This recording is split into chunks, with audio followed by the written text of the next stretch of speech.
दोस्तों, कुछ अरसे पहले एक वीडियो नज़र से गुज़री जिसमें बताया गया था कि अगर मियाँ और बीवी, शौहर और बीवी, पति पत्नी दोनों काम करते हैं तो उन दोनों को घर का हिस्सा जो खर्चा होता है उसको किस तरह उठाना चाहिए।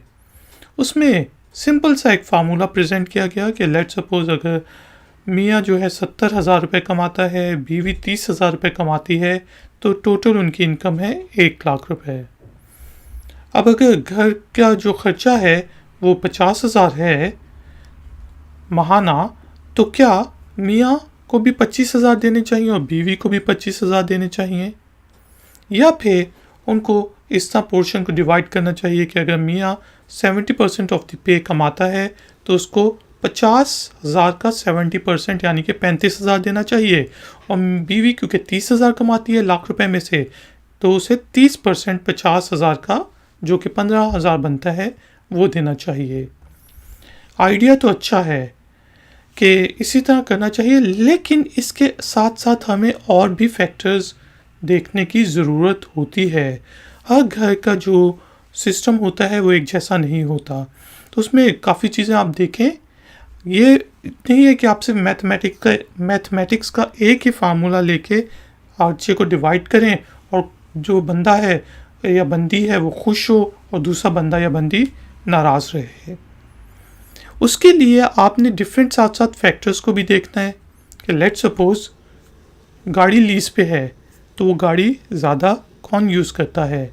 अगर तो मियाँ साहब यूज़ करते हैं और ऑफिस आने जाने के लिए जो बीवी है उसको वैन यूज़ करनी पड़ती है, तो फिर गाड़ी का खर्चा किसे उठाना चाहिए? मियाँ को। इसी तरह कई दफ़ा ये होता है कि घरों में सेक्रीफाइस करना पड़ता है जब बच्चे हो जाते हैं।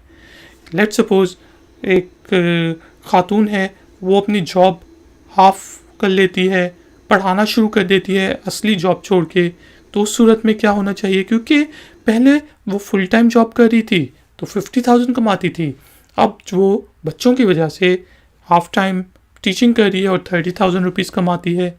उस चीज़ को आपको देखना चाहिए। इन सब चीज़ों को देखते हुए आप अपना जो खर्चा है उसको डिवाइड कर सकते हैं। कुछ अनस्पोकन रूल्स होते हैं कि अच्छा ये बिजली का बिल इसी ने पे करना है, ये चीज़ इसने पे करनी है।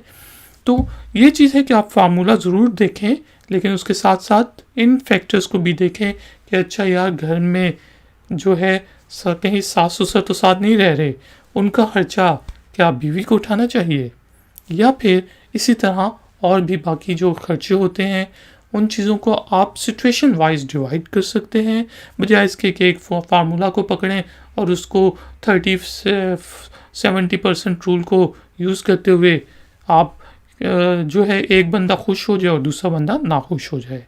तो हर बंदे की अपनी सिचुएशन होती है, घर का अपना खर्चा होता है, निज़ाम अलग होता है।